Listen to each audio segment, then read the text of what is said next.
Messi. Messi. Oh, my goodness. Balotelli. Aguero. Oh, that is extraordinary. What a head, son. What a head. Back of the net. Hello. This is the Not A Pundit Podcast Premier League prediction episode. Gentlemen, how are we? We have a full house today. We have Rob, we have Nate, we have Conor, and we have myself, Killian Ginnity. How are we feeling? Premier League is back. We may be more excited than some national broadcasters. I'm still discovering who I am in a post-Olympics world that I can't watch kayak cross at 11 a.m. and then hit the triple jump in the afternoon. So I'm just coming back. But no, it's only a matter of days before 11 men who earn over 100 grand a week will ruin my life for the foreseeable. So I don't know about you boys, but I am full of trepidation. Yeah. I'm good here. Today's the day, boys. It's on the line today for us because in a year's time we could look back at this like absolute idiots. So let's strap in. It's happened before. Get some of these predictions right. So yeah, today's a big day. Rob, what have you made of the transfer window so far? I mostly just been following Chelsea's transfer window.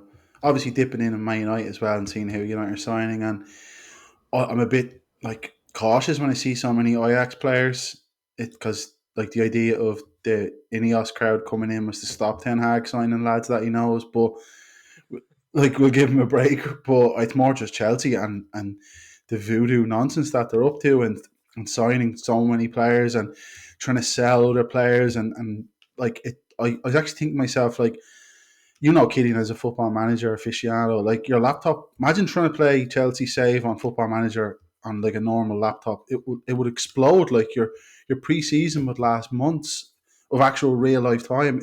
There's just so many deals going on, so many players they're adding to their squad, and you just know after all of it they're going to finish 7th. So imagine trying to keep Chelsea's team chemistry and dynamics good. That seems like one of them saves that is 4 seasons in, and all of them transfer clauses are going to come true.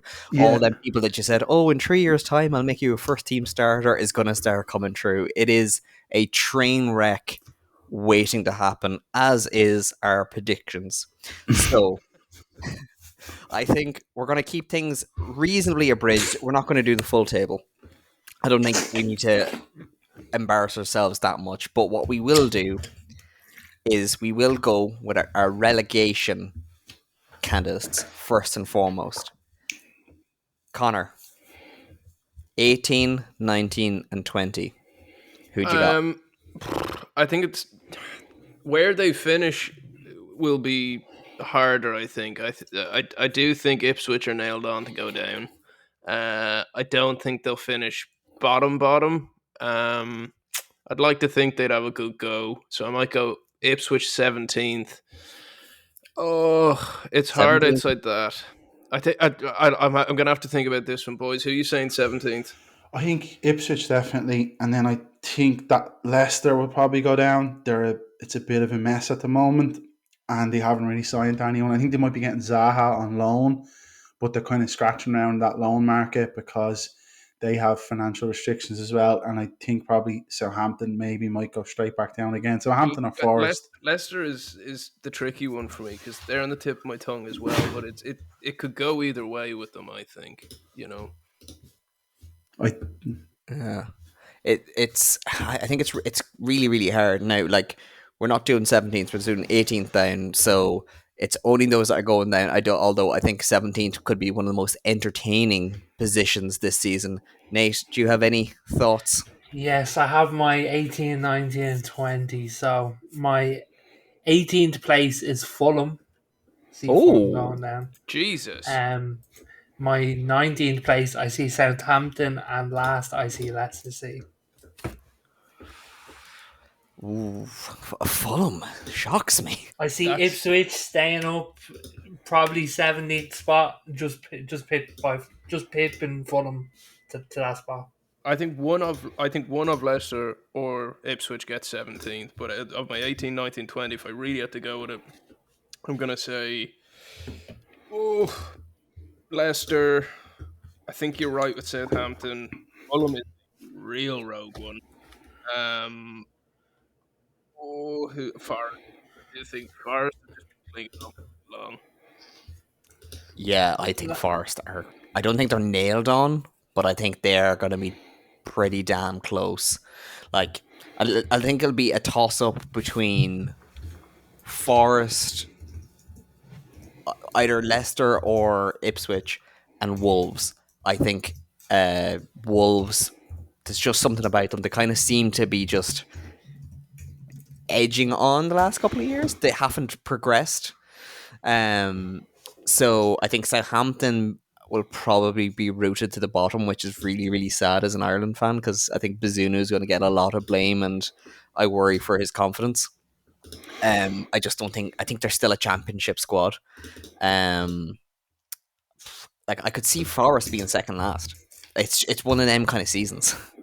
Yeah, like it really it's a hard one to guess, I suppose, because again, like there's so many teams in this league that could go either way. It's like France going into a major tournament.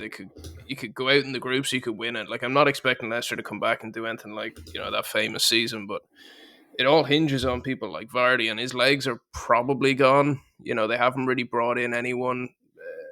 Is it just a final lap of the pitch for him? I don't know. Does he have a point to prove? He enjoys doing that. Lads, Yeah. can I just like add on to my Fulham point real quick, just so I don't look mad? I think that they've lost two huge players that I don't think they've replaced this summer. Polina to Bayern, arguably their rock in midfield, and Tosin to Chelsea. They're a really good centre back. I think defensively there could be a bit of a shambles this season.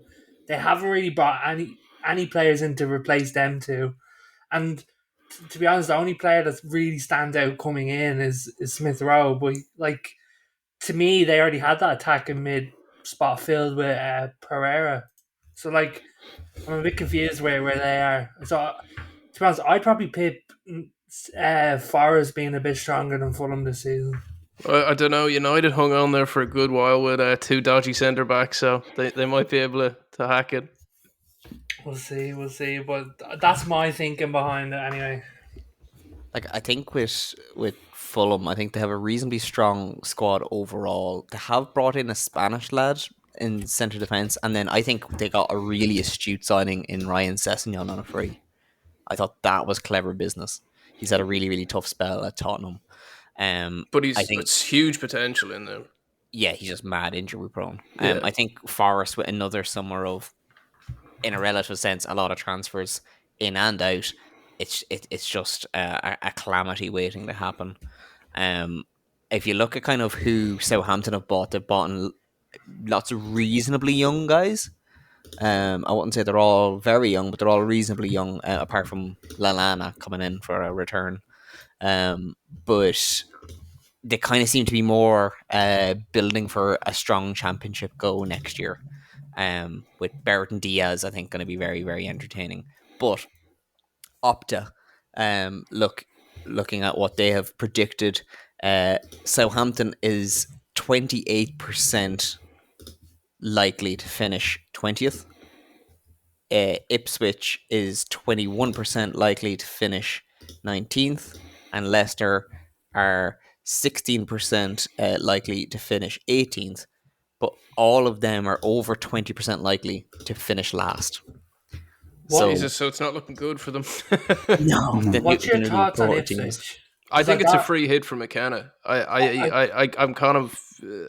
I think any manager would be jealous of him in the fact that no one's going to judge him if they go straight back down. His stock doesn't go down. He'll get a free year's worth of experience in the Premier League. If they go down, likely move off. I don't know about you boys. I think they've made some really smart signings, to be honest. Like they've spent money, which is good, but they haven't gone overboard and spent money where, like, arguably where just spending money just to spend money. Like they got a Mari Hutchinson from Chelsea, a really young prospect who they probably took advantage of Chelsea, the fact that they have too much players. But that's, to me, that's Good. a really good signing from them.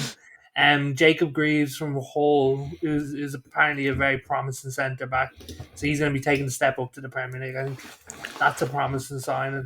And then you've got Liam Delap, who we know he's got the talent. 17 million euro, like that's a really good deal in my opinion.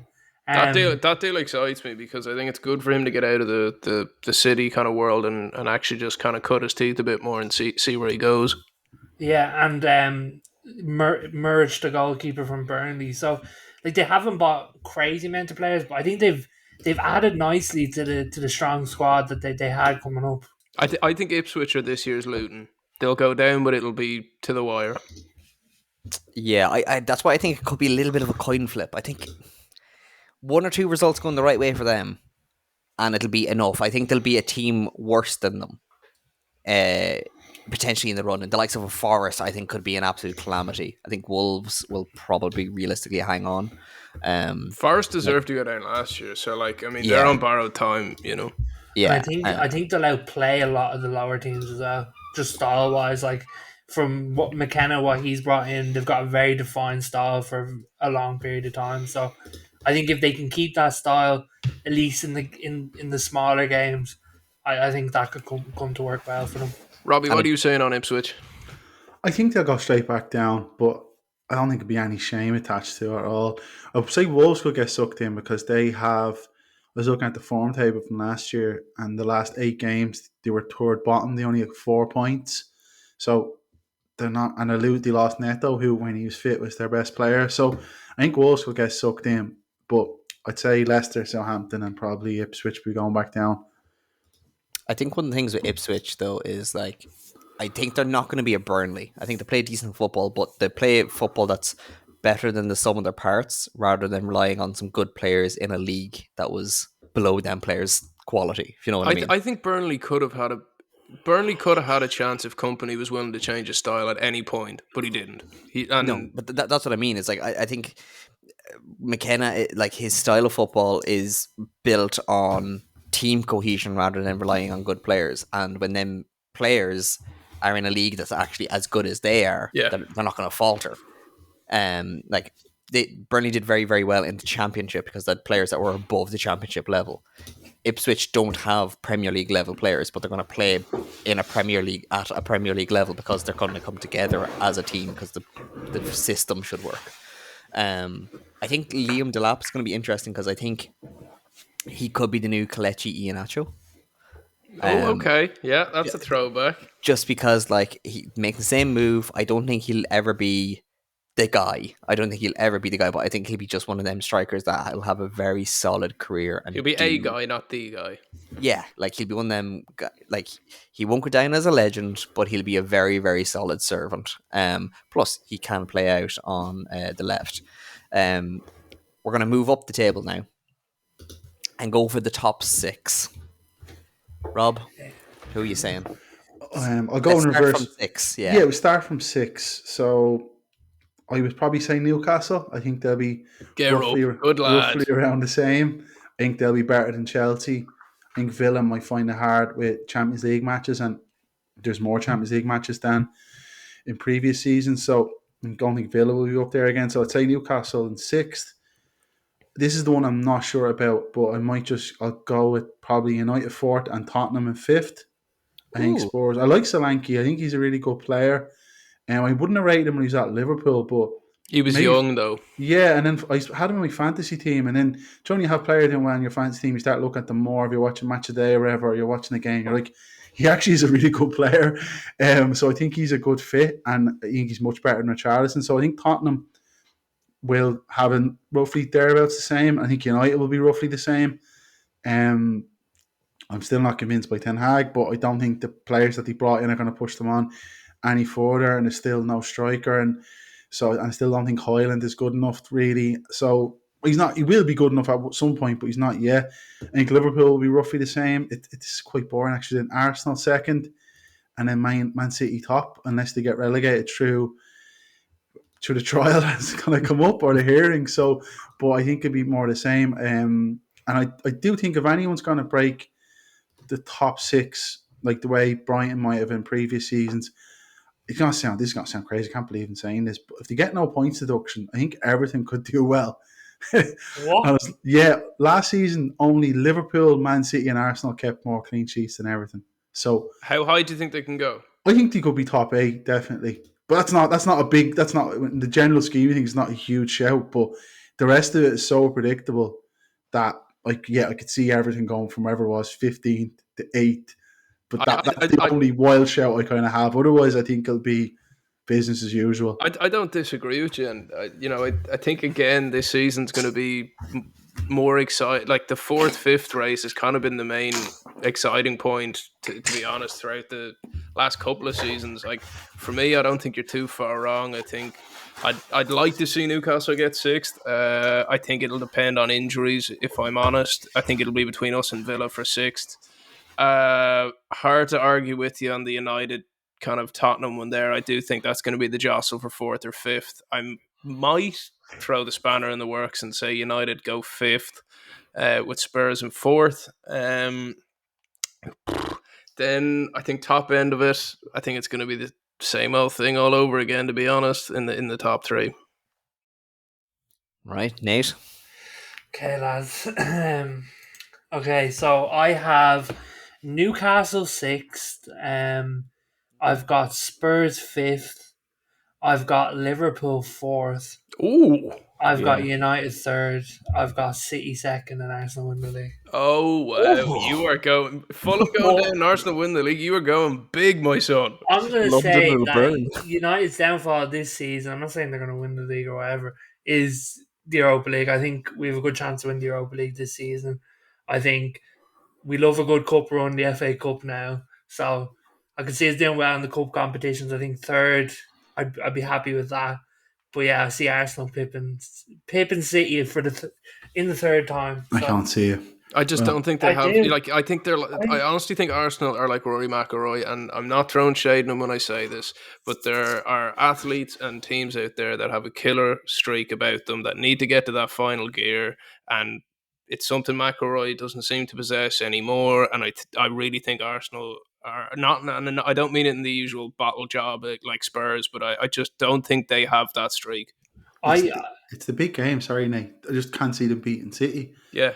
Like they finished 2 points behind them last season, and if you had won it, they won at home, didn't they? And they drew away, and it was like, oh, this is a great result, and you're like, that's the result that cost them the league. So I just don't know if they have that, and there's still like I thought they'd go for Isak. I thought they'd go really hard for him. Maybe Newcastle don't want to sell him, but I just don't think. I think I'm actually big up Havertz. I think he's better than a lot of people say, but. Well, you tapped him for top goal scorer in the Euros. If I could, I'd have him in my fantasy team. I can't really afford him, but I do think with someone like Isak, I'd go, okay, maybe they might get ahead of City, but I just, at the way it stands now, I can't see it. Sorry, I think City are actually going to stagnate this season. Just purely, I think the trial is going to weigh down the club personally. I think as a team, they're aging. I do. I think they don't have the... They're obviously a great team and they've won multiple leagues, but I just think we're getting to the point now where we could see in a season where, De Bruyne is getting that bit older, the team's getting that bit older as a whole.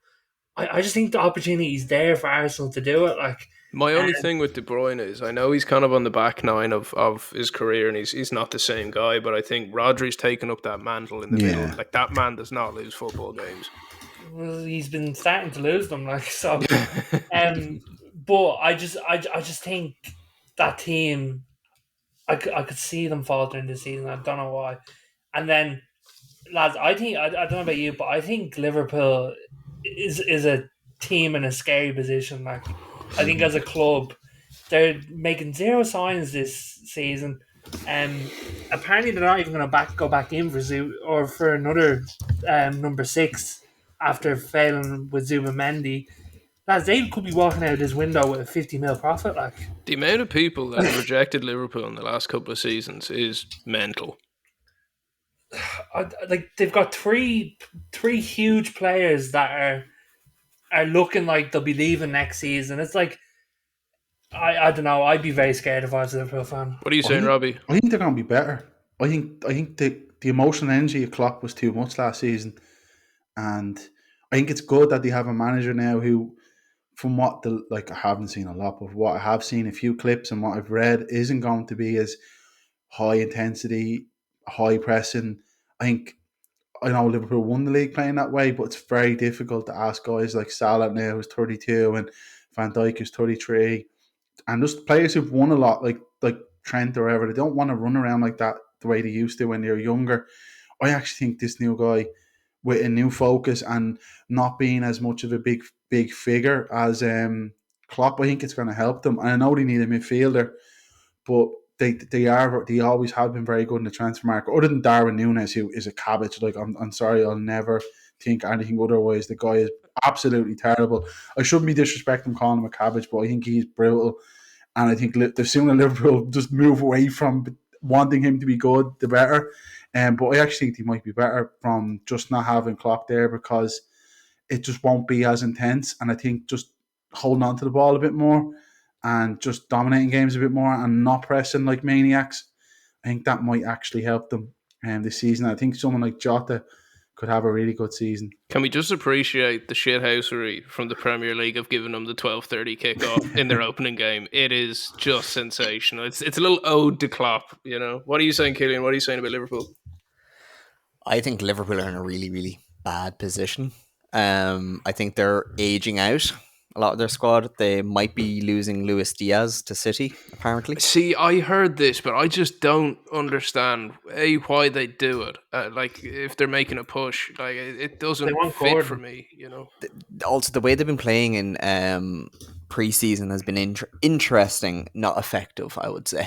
I don't think it's going to be effective in the season. So they're kind of playing like a 4 with 2 holding midfielders, 2 central attacking midfielders, and 2 wingers with no dedicated striker. What that says to me is that they're expecting Salah to drift centre, with Trent being more as a proper wing-back winger, with either Curtis Jones or Endo dropping back.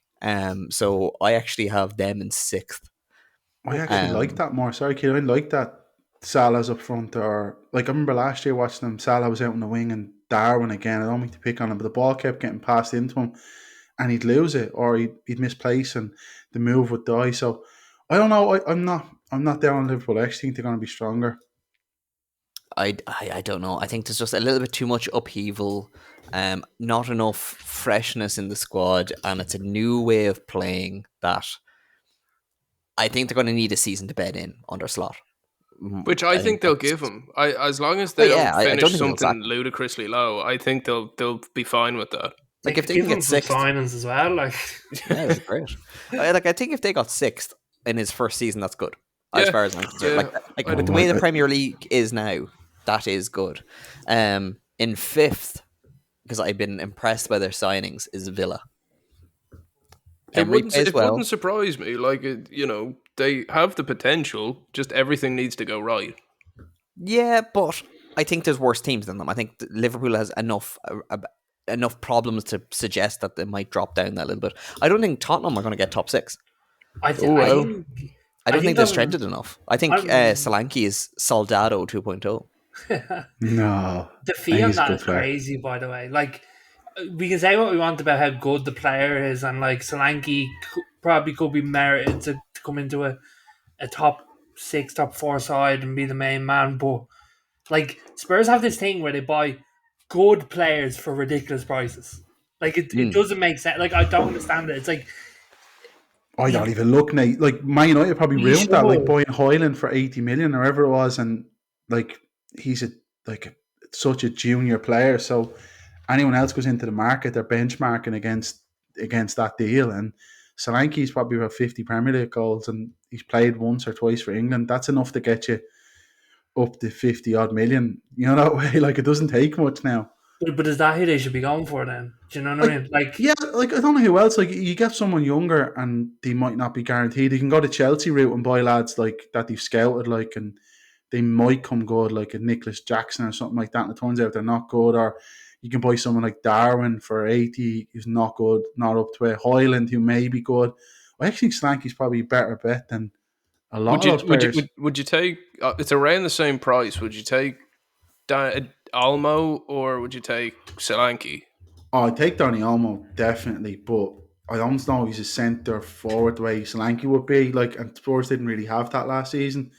Like, they did spend 60 on Richarlison, and that's another thing that it's all these transfer fees. They're all so mad. Like, if you pay 60 million for Richarlison, you're going to end up paying 65 for Solanke, unfortunately. Like, I was reading today, like, Quevian Kelleher is valued at 25, 30 million. Like, he's a backup goalkeeper. He's a really good backup goalkeeper, but these are the fees, like. And where do we think he features in that Liverpool team? Because I saw during the week that he was linked with a move to Juve, and I don't know if that's just his agent trying to float stuff, but what are we saying? Juve just mutually terminated Szczesny's contract today. Wow. So their only goalkeeper that's actually played for them is Perrin, who's a good goalkeeper. He's like an upper Serie A goalkeeper, but like he spent most of his career at Genoa. And I think that's a good level for him. Like Genoa, maybe an Atalanta, maybe a Napoli, that kind of like not quite champions, but you're going to be in the fun end of it. So stranger things have happened. I think it would be an amazing club for him. I think from an experience point of view, both from life experience and football experience, it would just grow him as a human being and a player, and it could only be good news for Ireland. Yeah. Just a quick one on your Villa one, Killian. I think they might struggle like Newcastle did in terms of. I feel like when a new team pushes into the top four, or Europa League, for example, I think the players they struggle with them extra few games a week. Absolutely, like, we crumbled.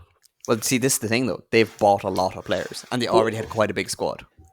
Yeah, I just think like when you've got to focus on the league and doing well in the league, but also if you've got ambitions, like we don't want to just go out in the Champions League. It's like you're going to struggle with playing a lot of the players to cover both, and I just think there might be a bit where it's just like one or the other has to take priority. I do think though, like just from a Newcastle point of view, I think there was more expectation on us to go a bit further in the Champions League than there would be on Villa, and if they went out early, it wouldn't be as big a problem. I think for Newcastle, us progressing further in the Champions League was more to prove to the fans from a board perspective that the project was working and coaxing new sponsors. Yeah, you had spent 70 odd million on a striker, so yeah, like we needed kind of an it expectation. To work. Yeah, while I think Villa have the luxury, should I say, of if they bow out a little early, it was getting there was the big thing, and they can build from there.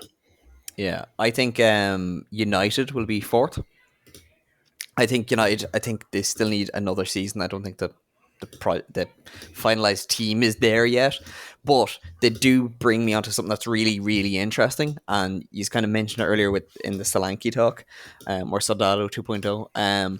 There is a market out there that United now, as of this week, has went into, which I have been kind of thinking about all summer, kind of going, this is such an underrated market, and it's the modern version of what Clough used to do, which is these players are slightly underrated by who they're at.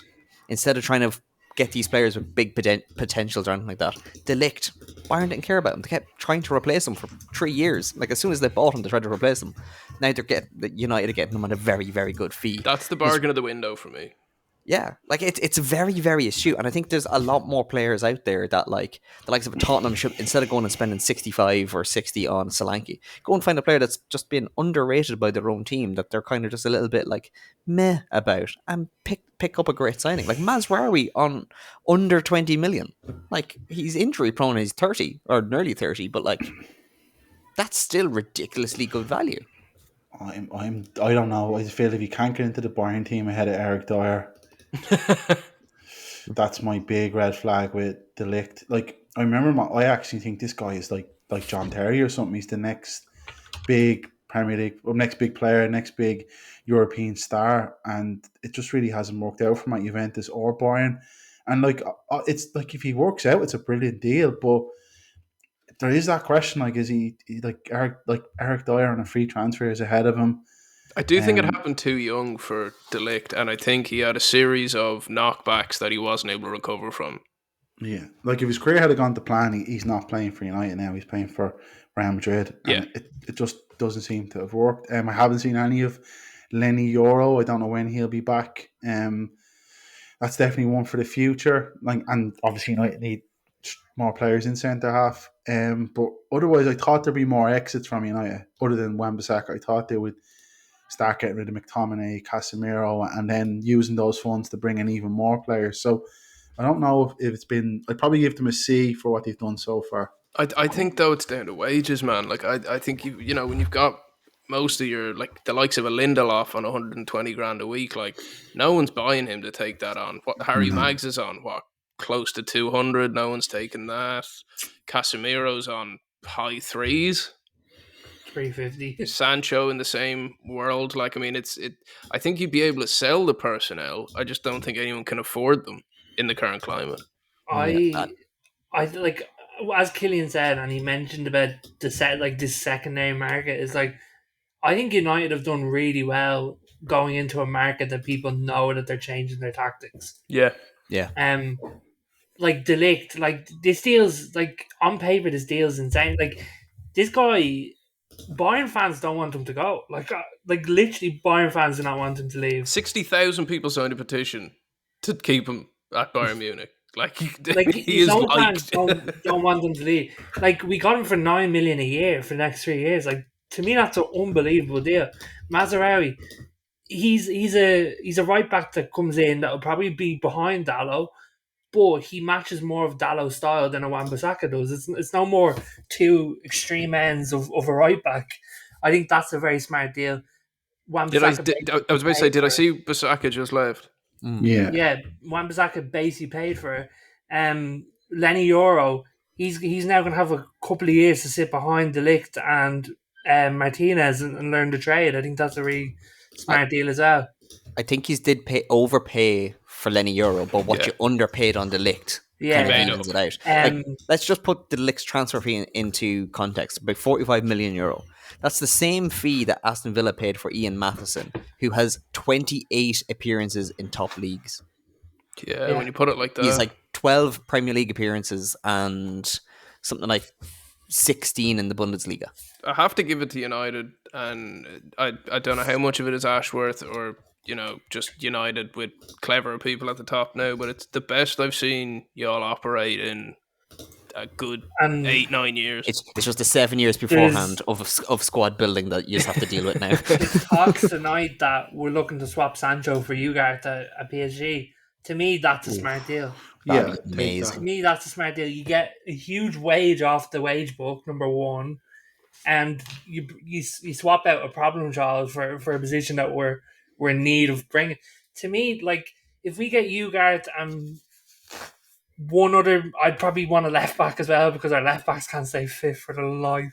To me, that's like an A window. Like, I think you need a striker as well, and I think getting rid of another midfielder as well. Ugarte, that would count as one. Like Xerxes came in a striker. Yeah, but he's more of a second striker. I think he's more like he's going to play off the last man or play probably a bit deeper. I mean, like a big man. You want a actual centre forward like Isak or Solanke, like someone who's going to play up front and make the ball stick and score goals and be a proper centre forward. Like there's not that many of them around, but I do think without that and relying on Højlund too, he looked like really out of his depth at a lot of points last season. And I don't know if he's like, it's not, he needs another probably 5 years. That guy probably needs a loan move and another couple of years to get to a level where he can rely on which you can't do because of the profile, you know. Yeah, exactly. So I think Renee would be a centre forward. Here's one for Rob and Nate.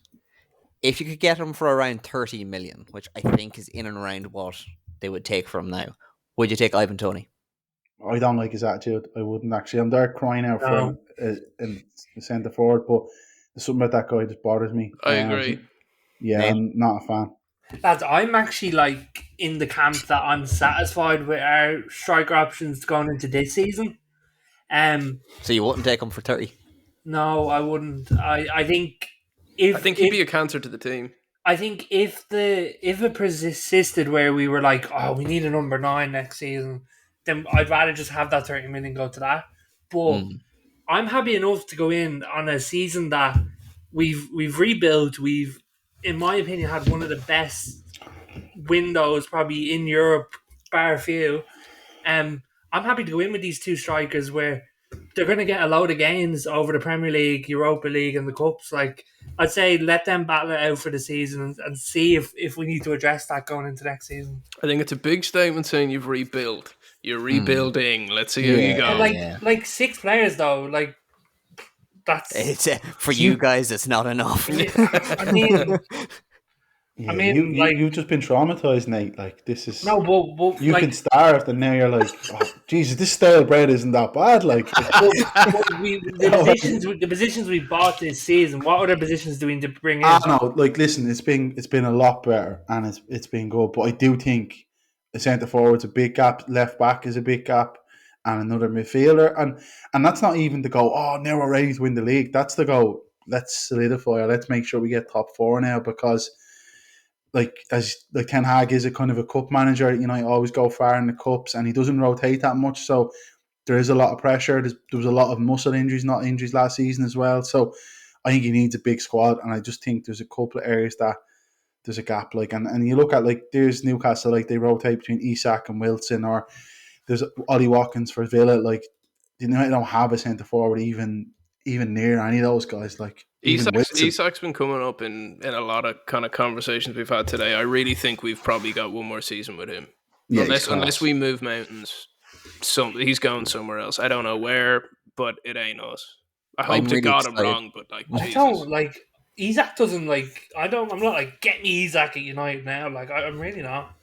I don't like. I am actually not. Like, I'd much rather go other avenues than Isak, to be honest. We'll have to let Killian give us his 3-2-1 here, or the man's going to forget him.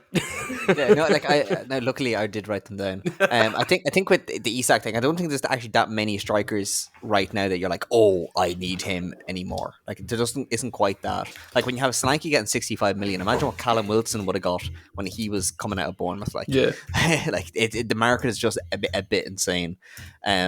So my 3-2-1 hurts me. 1, because it's boring, and 2, because I think Newcastle is going to finish 3rd.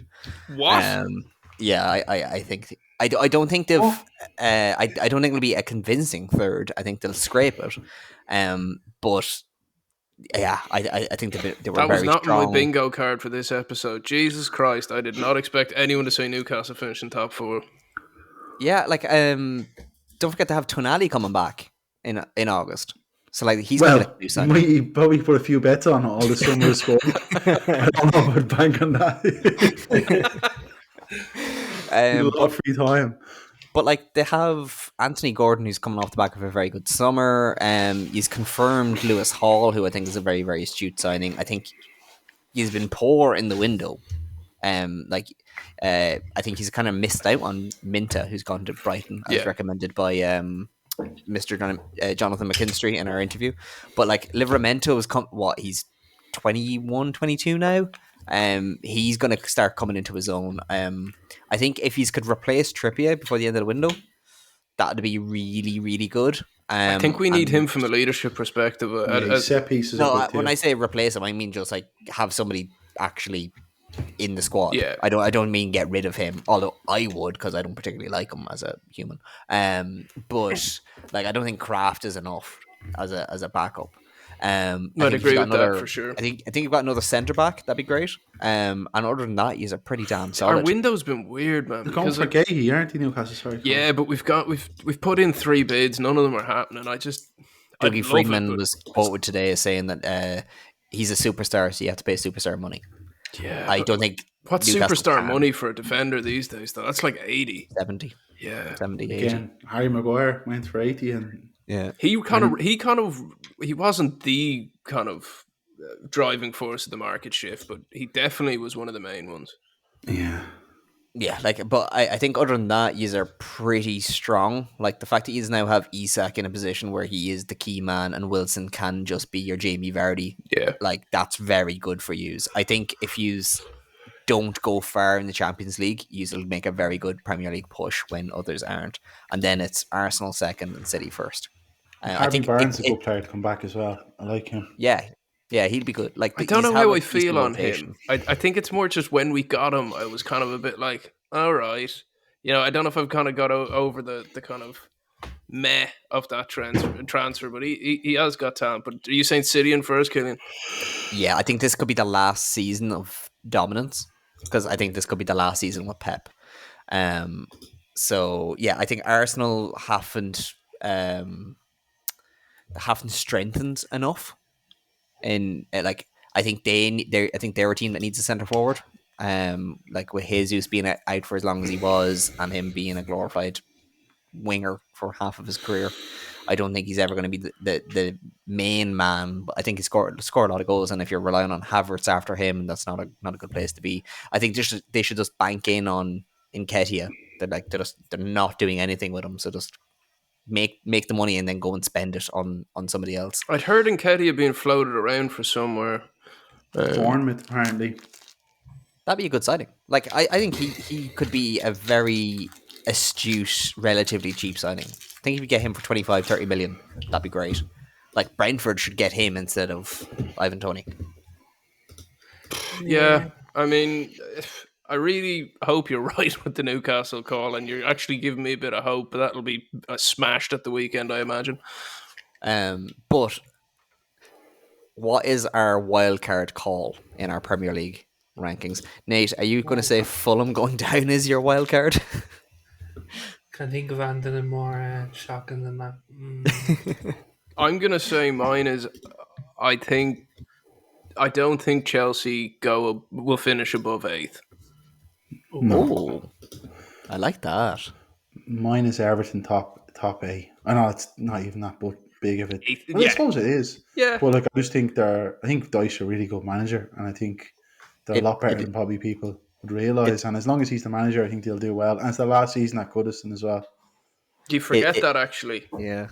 It is a big call when there are already talks of a points deduction by the first game of the season. Yeah, I should put a big caveat. If you don't get any points deducted, they're going all the way to the top 8. But also, this could be like the start of 1945, and the Nazis are going to come to the end this year with Man City. Like, if Man City do get demoted, like, who knows what could happen? This could be the end of their reign of terror. We'll see. If they kind of get that across the line and it does go that far, when this result comes out in September, is it straight away it's just like a points deduction to the point where they're crippled?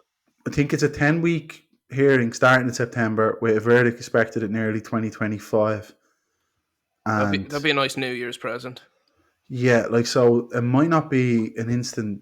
I don't know. They might not even, if it's mid-season, they might just deduct them like 60 points or something to the point where they're going to be automatically relegated, but they see out the rest of the season. I don't know if that will be it, or they could just demote them. I don't know, but if they have done all this, then I do think they need to be, throw the book at them. I just have this feeling that City are going to find some way to push this out and out and out. Well, see, I think that I don't think we're going to have a decision this season, because if it is early 25 for a decision, so that's, let's say, February, March, plus an appeal. Yeah. So I don't know if there's any grounds for appeal with the Premier League. Oh yeah, there's no. And they can't go to CAS, the Court of Arbitration for Sport, so it's a one and done thing, and there's no jury or nothing like that. It's just a couple of people, experts, will sit on this board and they'll decide. Like, if they don't, let's imagine a world where City get away with it, if the stuff is true that's been alleged against them. Like, it's all a bit ridiculous, isn't it? If they do, like, it's not even being petty of wanting to get rid of them. It's just like there's a certain, is the game gone? Yeah, if they do get away with it, and it turns out they did actually do this, and there's a lot of evidence to show they did, including emails and stuff like that. But if they do get away with it, like, can you really take this product serious? I don't think I could anyway. We protest like the European League. Yeah, Super League. Well, like one of the, like, I would love them to get properly sanctioned, especially this being the transfer window where they bought Savinho, like one of the dodgiest deals of recent years. And then they sell Alvarez for €90 million, and they bought him for 15, so they made a huge profit on him. They're great at running the club. It's just some questions about how they got to this point. I will say the Alvarez one surprised me a little bit. Like, obviously you're not going to turn around that kind of return on investment, but he is a world-class utility player to have. I think he didn't like living in Manchester and didn't like starting every match, so they probably thought, listen, €90 million. Yeah, be gone. We'll win the league anyway. Yeah. I don't think it's bad value. I think it's it's over amazing market deal. rate, but Yeah, he's it's brilliant. a good signing. Yeah. I think the only thing for Atletico now is they need to get rid of Felix, which he may be going to Chelsea now.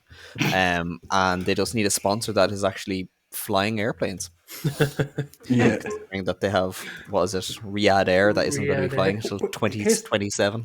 Here's the last thing I'll say on City for now, but if you look at all these other clubs, like they're all jumping through every hoop possible to try meet this kind of financial fair play rules that the Premier League have brought in. Like City, Villa have sold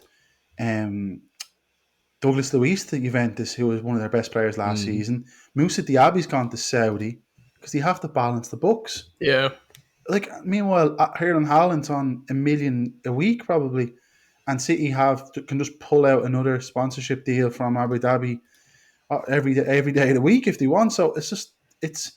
I know we want to talk about the football itself, but I think this will hang over this whole season, and hopefully justice, wherever that is, will properly be served. And that's not as a United fan, honestly. It's not. I've seen United win everything. I'm okay watching them kind of build up again. I'm fine with that, but we can take this serious if the evidence is there and they aren't found guilty, then it just throws the whole competition into question.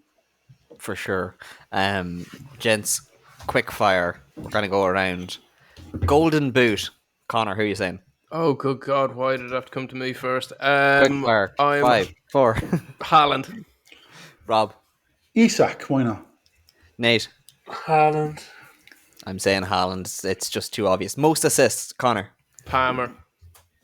Rob. De Bruyne. Nate. Bruno. Ooh, Jesus. Is that not your hot take for the season? Actually, I didn't say my hot take. My hot take is Villa will finish behind Chelsea. Okay. That is a bit of a hot take. Niche. Yeah. I'm going to say for most assists, Odegaard. Why not? Just for a different name. Okay. Player of the year, Connor. Foden. Ooh. Rob. Mo Salah. Nate. Declan Rice. Oh, actually, he's due it. Yeah, you might give it to him. Yeah, that's actually a very good shout. Nate, I'm going to agree with you there. I'm actually going to Rice. swap to Palmer instead of Foden. They won't give it to Foden 2 in a row. Plus, he doesn't deserve it. Young player of the year, Connor. Oh, God. Oh, that one I don't know. Come back to me. Rob. Big Evan Ferguson. Nate. Kobe Mainoo. Yeah, actually, that'll be it. Yeah, I'm going to jump on that. Kobe, man. Yeah. Who are you He's saying? jumping on all my picks. What's going on here? Stop having good picks then. I'm going to say it'll either be Minta or Lewis Hall. Wow, you're really on the Newcastle Over bandwagon Kobe this Mainoo. week. How much have I been paying you? I like Lewis Hall. I think he's a very good player, and I think he's actually going to play him this year, like a lot. So, like, yeah. I will say Plus he's Newcastle have all the components to really start cooking this season, but Yeah. again, it all hinges on injuries, which is the most Newcastle thing going. I reckon with Lee Carsley at England, Lewis Hall will start playing for them, and that's going to add into his value. So 2 or 3 good games for England, it'll help. Best transfer, Connor. Oh, I think it's going to be Delict. Oof. Rob. Oh, God, you might have to come back to me on that. Nate.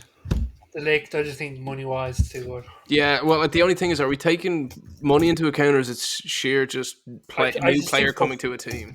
I just think performance coupled with the money, I think, is the perfect recipe there. Who are you saying, Killian? I reckon Jake O'Brien. Wow. I reckon next year he'll be sold for more than double of what they paid for him. They only paid 20 million. So I reckon he'll be a 40, 50 million quid player next year. Rob. Rob. saying. Jake O'Brien, why not? Jeez, you're really on the Irish train. Yeah. Biggest flop. Now, I would include managers in this. They don't have to be new signings, but whoever's going to just massively underperform. Be it new signing, a manager, a player that's already been there that's just going to hit a wall. Connor. Oh, why am I always first? Why always me? Come back to me. Rob. Chelsea. Absolutely. Just in general. Yeah, like this can get worse, and I think it will. And I'll be there enjoying watching it. Nate. I think it has to be a player at Chelsea, and I'm willing to go Pedro Neto. Just because of the fee? And I just think how unsettling Chelsea is. Like, he'll probably get 5 games and then have to get swapped out for the other people to get their chances. Like, yeah, I'm going to say Emile Smith-Rowe. See, that was on my mind too, but I actually want the kid to do well, so I'm not going to put that bad juju out there. It's like the last time Fulham was up. It's just like one of them players that they're spending a lot of money on, and he's good. It's just not going to work. Like, if he was there a few years ago, he'd be the type of player that they'd be playing Willian instead of. Like, there's just something there that's just not going to work. My Fulham relegation, it's planted that seed in his head there. Connor, who are you saying? I am going to say Ivan Toney. Yeah. Did you see that video of him arriving back? No. Oh, when he walked in and everyone's clapping him and he couldn't give a flying flute. Yeah. Yeah, it's just the most scummy video of all time. Oh, he's just like, yeah, no, you should be clapping for me. I'm back, yeah, and I'm not going to hang around long if I've anything to do about it. In fairness, Smith-Rowe kind of had that similar kind of a vibe at the Fulham one. Like, I'd say he was like, please don't kill me. Actually, just on that, did you see the Aaron Wan-Bissaka statement about joining? No. West Ham? He never refers to West Ham. He just says it's delighted to join, to come back to London.